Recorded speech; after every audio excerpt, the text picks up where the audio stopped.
Hello and welcome to another very special episode of My Wednesday. I've fucked up the intro already. Welcome to another special episode from the Wednesday week, My Wednesday edition. Blair always tells me off for not getting it right. And this time round, we're going to go stateside. We're going to go to a place where it's always sunny, just near Philadelphia. We're speaking to Geoff Hatcher. Geoff, are you all right, pal? How's it going? Wonderful. How are you doing tonight? I'm all right. I've just realised that the sun's still shining where you are because it's very late here. It's well past my bedtime, and I've got bags under my eyes you can go shopping with. But it's worth it to talk to yourself and listen to your accent. Well, I'm going to apologise for it straight away. I'm embarrassed about it. It sounds awful. It's gone completely Yank, kind of Yorkshire, kind of Midlands where I grew up, and it's a disaster. Honestly, I'm embarrassed about it. It's horrible, and I know I'll get a stick. I'm going to get abused on Twitter, and it is what it is. Yeah, we had a lady leave one of our one of her voice notes on our Hulk Now Here bit where we put the voice notes in, and she's got a Mexbra New York accent, and it was although when I find that when I speak to my mum for 10 minutes and or when I saw everybody at Wembley, I got back to work because I live on the south coast. And you get this face, don't you? When you're talking, they go, yeah. Oh, and then you end up having to pronounce all of the words as opposed to all words. Well, no one claims me anymore. So when I'm here, everyone still tells me I sound English here, which is great for trying to pick up women or anything like that. But going home, everyone tells me I sound Yank, so it's not good. No, I'm a refugee. Yeah, I like it. I get teased by my mum for being middle class and whatnot, and but somehow she turns that into a dig. I don't know how she's managed to pull it off. So Geoff, normally on this segment we talk about Sheffield Wednesday and what why you're a Sheffield Wednesday fan.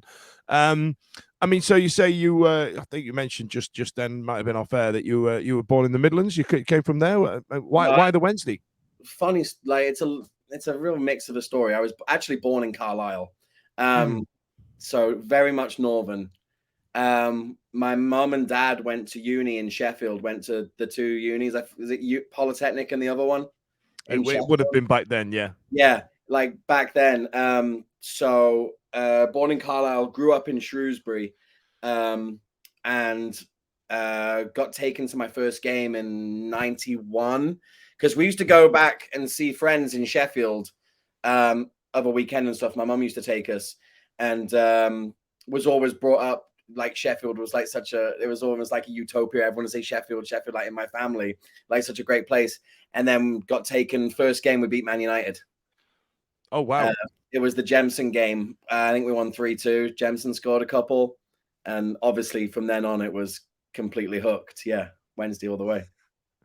It's weird how something can hook you. I mean, we've had some people on this show that like their first game we've got spanked 5-0 and they're like, "Yep, that's me. I'm a Wednesday fan." I'm like, "What?" I've seen plenty of them too. Yeah, I've seen plenty of them as well. Yeah. The worst thing is they've been in the last couple of years in the championship, so let's hope we don't get through them next season. So we're recording this in early June. It's not been long after the playoff final. I assume you saw it in some way, shape, or form at some ridiculous hour in the morning. Was it 10 o'clock in the morning? It started. Yeah, it's so bittersweet for me, honestly, because the last time when we played Hull, I came home for it. Flew out on the Friday, flew back home on the Monday. This time it was. There's been like some shit stuff happened in my life the last couple of months, so I wasn't able to come home for it. So there was a couple of us that are from back home that we all watched it together and stuff. And a couple of us were saying the same thing. It's like really bittersweet that like we can't be there because if you see this huge party that like you should be at and you just can't be there, it's just so disappointing. I'll make sure it never happens ever again. I was going to try and play it down for you and go, well, to be fair, the game was shit. But I tell you what, I had the best couple of days of my life. Like when Baz Bannon always says about Hull, how it was the best, worst day ever. Yeah, like the night before in Covent Garden in 2016, it was fucking awesome. It was brilliant. Like we had the best night. Like it was the best time. And this time it looked like it was like on another level to what it was back then. So I can only imagine how brilliant it was. I mean, what 10, 11 days little period that was, even even from being being over here, it's just unbelievable. Still unbelievable. I find it weird when you see like different countries talking about soccer or football in their country, and the second leg against Peterborough at Hillsborough gets brought up as like a reference point. You know, Yeah. like it's weird watching the Champions League and they're going, well, they're 3-0 down, but we saw Sheffield Wednesday do it last week. And I'm like, yeah, you talk about the Wednesday. That's People right. have mentioned it. People have mentioned it to hear. People's like, oh my God, did you see that soccer team? And I'm like, yeah, that's my team. Yeah, it's been incredible. It's been really weird, but incredible. Pigs managed to get promoted to the Premier League, and everyone's still talking about Wednesday. It's brilliant. It's insane. It's insane. Okay, so let's go back to the early 90s then. So, you know, you've been hooked from an early age. And so were you still living in the Northwest when you got essentially dragged and taken to Hillsborough, right? For a couple of years. I think I would have been then, but we moved to Shrewsbury. You call it Shrewsbury. I heard you before. You pissed me off when you say it's Shrewsbury. I heard, so we moved to Shrewsbury when I would have been about 6 or 7, I think. And so back then, Shrewsbury's actually only an hour and a half, hour and 45 minutes if you drive the right way to Sheffield. But everyone was Man United, everyone was Liverpool, everyone was Wolves and Villa in that area as well. And so my dad I used to ask for Christmas and birthday presents from my dad to take me to games. So I go to maybe 2 or 3 a season. And up until about 99 when I got my first season ticket, when I was old enough. Probably wasn't old enough. I was old enough to get 99. So it's your fault then. Yeah. So you're the Jonah. Mate, I started going regularly in 99. And in my living in England time, the only season where I couldn't go regular was the season we won at Cardiff as well. So it's very much my fault. Yeah, and then I moved to America in 2011. So my last year watching Wednesday was when we were absolutely awful with Megson, and then they got promoted the year after I left. Oh yeah, so it is all your fault then, Geoff. Absolutely. Yeah. So growing up in Shrewsbury, would go a couple of times a year. 99 started getting on the train, actually initially without my mum knowing. Wow. That I was just going to town and saying, I'm going to a friend's house afterwards. And I'd get the train from Shrewsbury to Stockport and then Stockport to Sheffield. Like when I was like, honestly, it would have been about 15, 16. It's mad to think about now. Like as a dad, it's mad to think about now, but yeah. And it's insane, isn't it? Because as a teenager, you're like, it's just a couple of trains, mum. Like, you know what I mean? And like as a grown up now, even I'm thinking, that's a long way. I can't be asked for that. You load of knobheads. You know what I mean? Like my mum and dad definitely didn't know that was going on at the time. I remember them not knowing. My mum thinking I was in town, or at worst, she thought I'd gone to like one of the local teams. Like never, yeah. Yeah, I remember it was one of my first mobile phones, and I was about 17. I got a phone call from my dad going, "Where are you? Dinner's on table," and I was at Aston Villa. And he went, "What the bloody hell?" And it was the one where they attacked the coach. Like, you know what I mean? All the fans. And I was like, "Yeah, I'm all right, Dad." And there's bricks and sticks getting chucked. Great away day, though, Villa. What a top away day. Isn't it? Like, it's a really good day out. So normally, like I ask who your favourite players are, apart from the big 3, you know, Hurst, Sheridan, and Waddle. But you know, looking behind you, you've got some paraphernalia there. Run me through it, because you were telling me about it off air, and I want the listeners to know all about it. Well, I've been collecting Wednesday shirts for probably 10, 15 years. Spent far too much money on shirts over the years. I've got some really cool, ridiculously good match worn Wednesday shirts. So behind me, I've picked out 2. This one is actually John Sheridan's player issue shirt from the Coca-Cola Cup final. They got given in the changing room before the game. They got given long sleeve and short sleeve. He wore long sleeve during the game. I have the short sleeve one that they were given, and I had him sign it when I was last over in England. Amazing. So it's a cool one. I would sell this, by the way. If someone wants to offer me stupid money, I would sell it because I'm skint. Anyway, and the other one I got here is I've had this for years. This is a match-worn 1992 Wednesday shirt.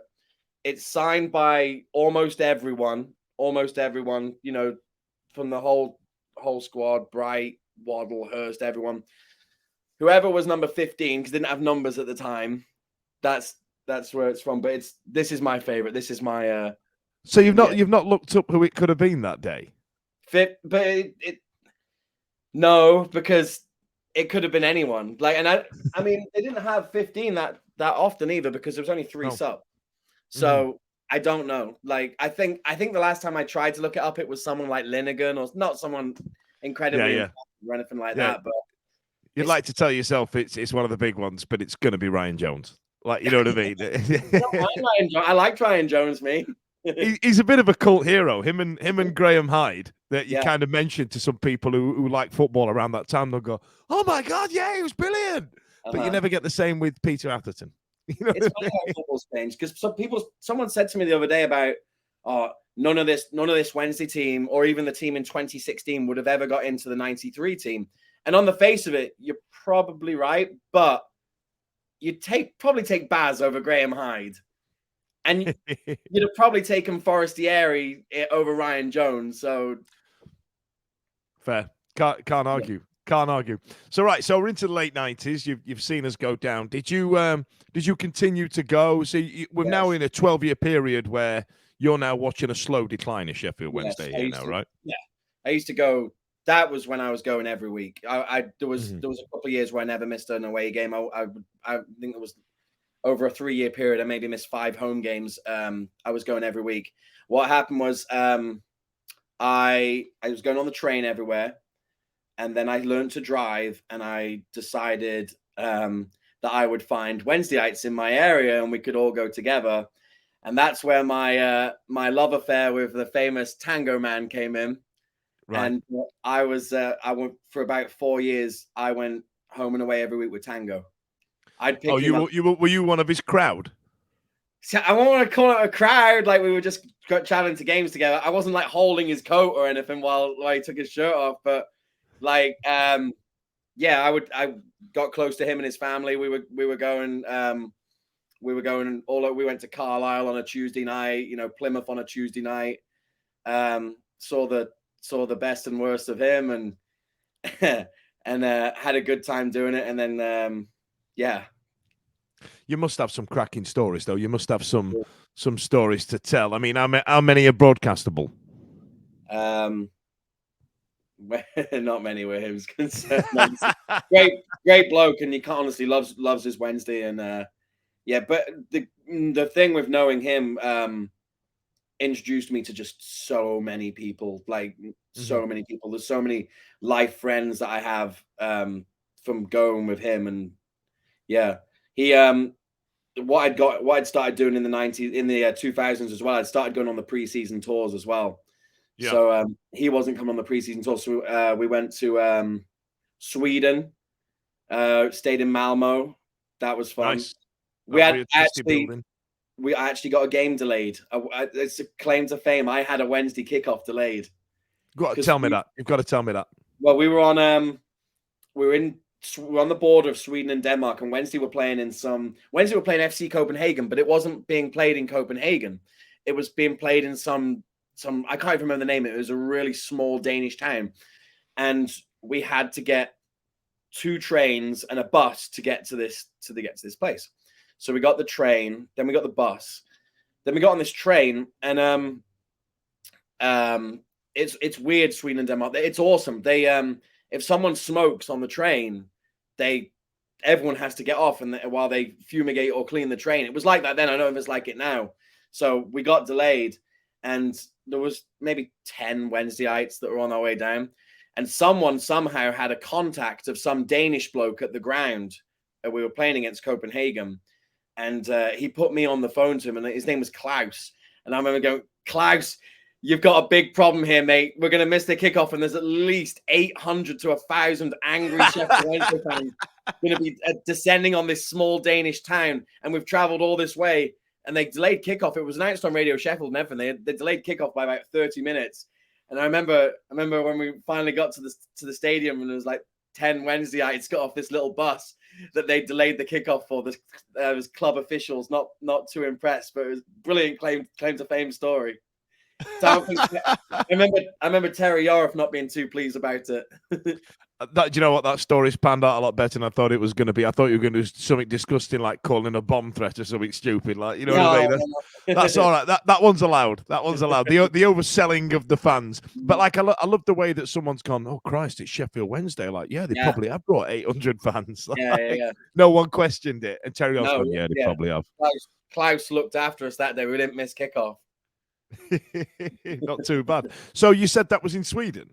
Yeah, and then year after that we went to Holland, and then I think we went to Ibiza one year, but I didn't go. And then I missed the Ibiza Cup, which annoys me still to this day. I missed Wednesday in the Ibiza It still Cup. gets spoken about in circles, doesn't it? Oh, I'm so disappointed I never went. And then so I did Holland twice with Wednesday, Amsterdam twice.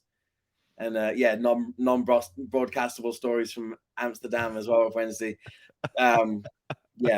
Just a great time. What a great, like, late teens, early 20s period I had watching Wednesday, going all over the country, blagging, being a bad lad, blagging trains. Like, I remember when I went down to Portsmouth one year, and it was the game where Lee Bradbury was on loan to Wednesday, and then he scored against us a week later. But Michael Reddy got a last minute winner for Wednesday, so they delayed them winning the championship by a week. Yeah. And was going back to Shrewsbury afterwards, and then I'd got all the way down there from Shrewsbury to Portsmouth, 2 trains without buying a train ticket. Nice. Because I was just going to buy one on the train, and then no one came and checked. So on the way back, I was like, I'm going to have a little challenge at myself here. I mean, I would have only been about 18, I think. I was a bad lad, but so I tried. I was like, I'm going to try my best here not to buy a ticket. So the first train I think was from Portsmouth to Birmingham, and it got cancelled.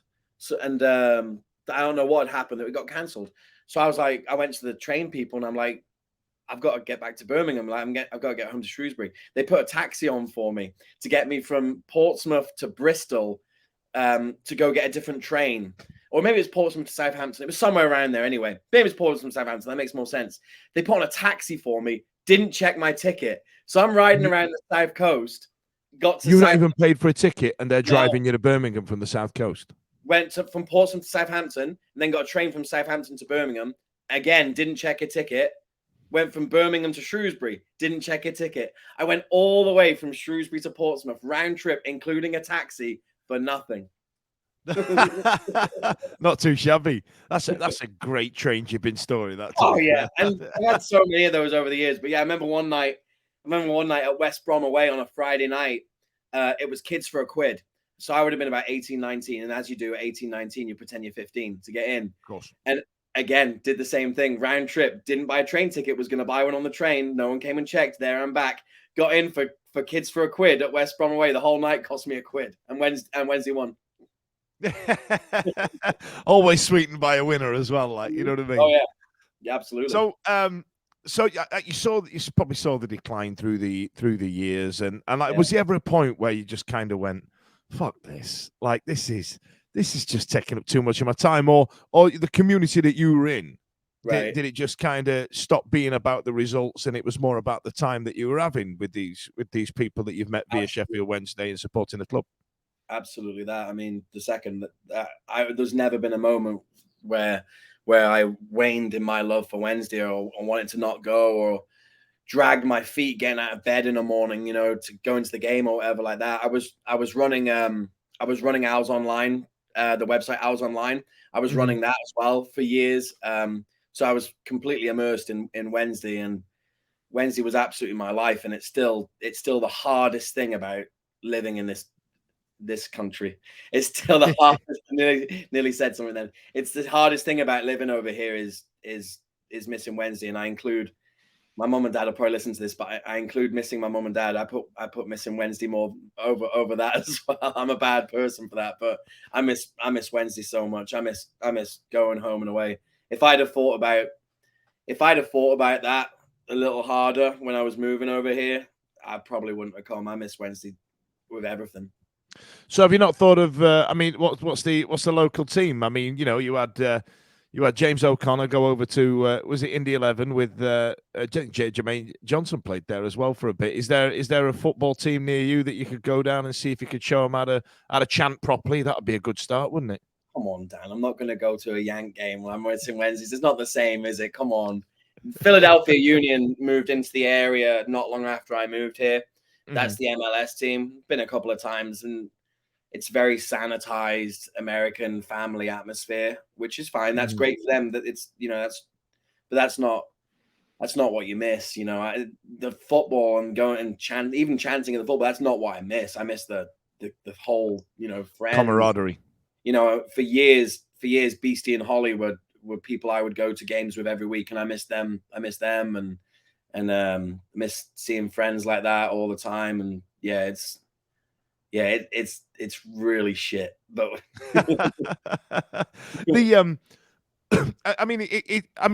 running a social media account. I mean, I've done the same for a number of years myself. In fact, pretty much picked mine up when you moved to the States. Like you feel more engaged with the club because you're constantly trying to pick up bits of news in order to try and share and stuff like that. And there must have been times like yourself, because I live on the South Coast and I've done for a number of years now, and I've always felt like a bit of a charlatan. Yeah. But I feel like I'm consuming more news in order to try and overcompensate. Do you feel like you have to do that? Absolutely, yeah. I mean, Joe Cran and Alex Miller I'm constantly even DMing them, which my mates give me shit for, because I'm constantly DMing them and trying to get ahead of stories before they even break it and something stupid. Yeah. I can't just wait. But yeah, I mean, especially when Wednesday's doing good, like at the moment, it's you want to consume everything you possibly can, and at the moment it's like that. Yeah, I mean, it was really hard during COVID, I found, to really be into it. And COVID was different for us over here. We weren't locked down like it was in England and stuff, but it was so depressing watching Wednesday during that time. And Wednesday were absolutely shit during that time as well. It was probably one of the worst Wednesday teams you'll ever see as well. And I saw Josh Windass say the other day about, we only went down because of a points deduction. No, Josh, we went down because we were absolutely shit. But yeah, so after COVID, I'm unpopular opinion. I'm not a huge fan of the manager. It is a huge unpopular opinion. But the one thing Darren did do is he really did reignite people's passions for the club again, and definitely did with me as well. So yeah, I am a sponge at the moment, trying to get all the information possible. There's a couple of things that surprised me about Darren Moore, and I know it took a while for him to endear himself with the fans, and not through anything he really did wrong personally to us or slag us off or anything like that. But there's a couple of times it took him a good 6 months to find his initial formation that worked for us, and we landed on the 5-3-2. And then I feel like, like when something's not going right in a football match, you don't want to make a snap decision. And you go, do you know what? I'll give him 5 minutes, see what he's like. He gives it 15. And you're like, Darren, come on, man, we can all see it a bit. And that's the only thing I'd really criticize him for now. Because after the Peterborough game, after getting spanked 4-0, the first one, he spent all night awake. He got a psychotherapist in to try and get the guys to change into winning mentality. And that really shocked me. And that gave me a new measure of how good the man is and the way he sees it from someone else's perspective. I mean, do you feel like the last few weeks has kind of clouded that perception of him for yourself or for other fans? Honestly, I feel like how could anyone critique anything he's done over the last 2 weeks, 3 weeks, or whatever? The guy has completely cemented himself into Wednesday folklore over the last few weeks. Similar to you, I had criticisms over in-game management, all that usual buzzword crap, and you're right. I think he would. They call it shot shy over here, which is funny because the Yanks love their guns. He's a little shot shy sometimes with making changes, but he's absolutely earned the right to tell me to shut the fuck up. Honestly, yeah. And it's a great fuck you to deliver, isn't it? It's a great fuck you. I got promoted, and you're like, well, fair play, Dust. I can't argue. One of my childhood best friends was performance analyst for Wednesday while he was brought in by Pulis. And someone I grew up with in Shrewsbury. He works for Birmingham City now. And so Pulis completely shafted him, brought him in from, he was at Middlesbrough actually, brought him in from Middlesbrough and gave him a job. And then within a week or 2 weeks, Pulis had gone, and he only came to work. He only left Middlesbrough to work for Pulis. And he can't speak highly enough of Darren Moore, of what Moore's like as a bloke to work for, and you know, his preparation and all that stuff. I think Darren Moore's grown into the club, honestly.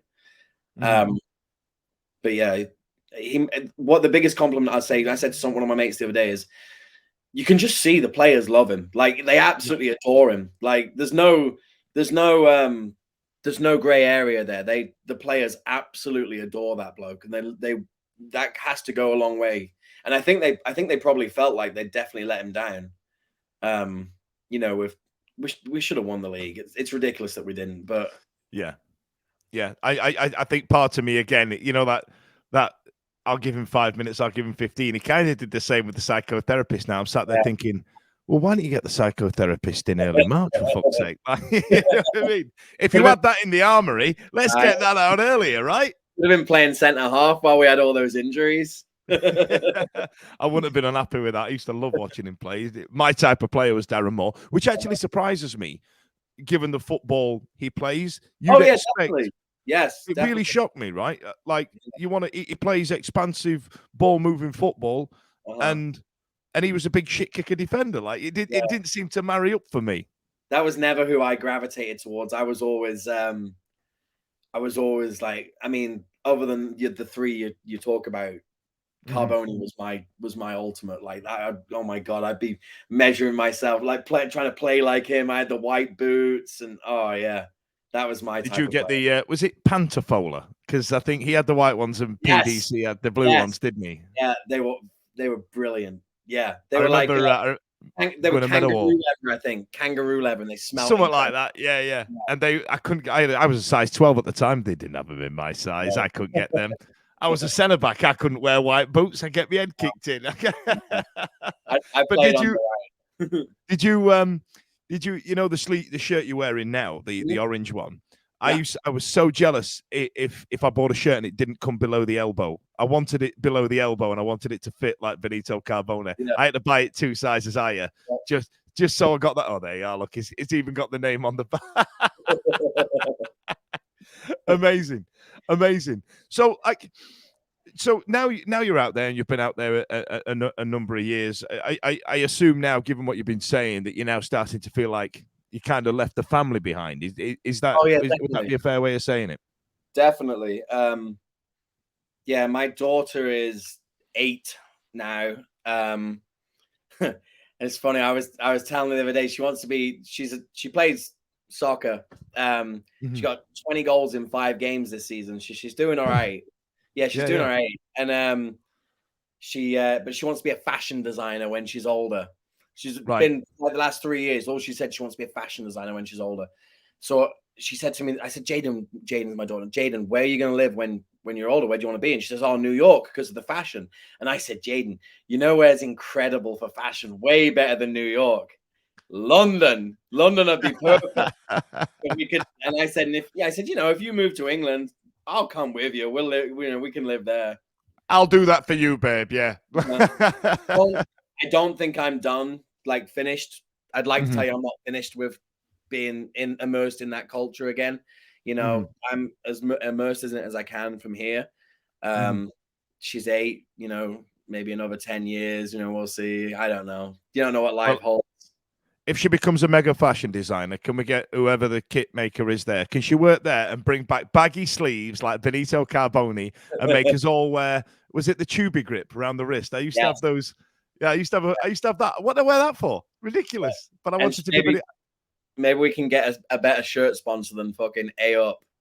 Mate, I'm still mardy about it. I'm still hoping that it was just for that parade, but it seems like it's there to stay. Well, And remember when Huddersfield had Paddy Power, big sash across their I'm shoulder? hoping it's a gag like that. Yes. And then they brought it out with the blue shorts. And I feel so pathetic for complaining about blue shorts because we just won at Wembley. But like, is it that hard to have black shorts? Come on. Yeah, if I bought Sheffield Wednesday on Sabutio, they would have black shorts, right? Absolutely. And Brighton would have the blue ones. But moving away from Sheffield and moving away from the North, I feel that the A-Up sponsorship logo, I feel like it perpetuates stereotypes that I fight every day. Definitely. Like, it's like going, hey, you see this? Take the piss out of me when you see me in this. And I know that there's going to be people listening to this going, Dan, you're a grown man, don't wear the shirt. But like, it's my look. I'm a proper football fan because I support Sheffield fucking Wednesday. Like, you know what I mean? It was so funny when we got Chopper Chops, because I remember when we had Chopper Chops. Everyone, like, people seem to think fondly of that period now when we had Chopper Chops. First of all, it was the word, like, people, I've seen people, the terrace and the club shop selling like replicas of that season shirt. Mate, we didn't win a game for like 4 months. Like, what are we doing? And I remember everyone used to take the piss out of Chopper Chops. Everyone said, "Oh, you've got Chubby Chops, Pressman in goal and stuff. You've been licked." Got that? Yeah. Like, I don't know why we look back on that period fondly. We had Steve fucking Harkness playing for us. But like, it's weird that period because the first kit, the one with the black collar and the Chupa Chups logo, I thought was a stunning kit, but the logo absolutely destroyed it. Yeah. And then the one after, the one that Liam Palmer's photographed in, I thought was one of the worst fucking kits we've had in about 30 years, including now. Yeah. And like, people are like, look, I got his retro shirt on. Why? Yeah, it's horrible. Yeah, I don't get it. Like, obviously, I'm a big fan of shirts. I'm a collector. Yeah, I never understand the fascination with these ones. Absolutely, but Chopper Chops and not for me. In it. Listen, Geoff, it's been an absolute pleasure. Thank you so much for talking to me this evening, and thank you for bearing with me on the time distance. And nice. I'll see you next season at some point, I hope. Top man. Thanks, Fudge. See you later.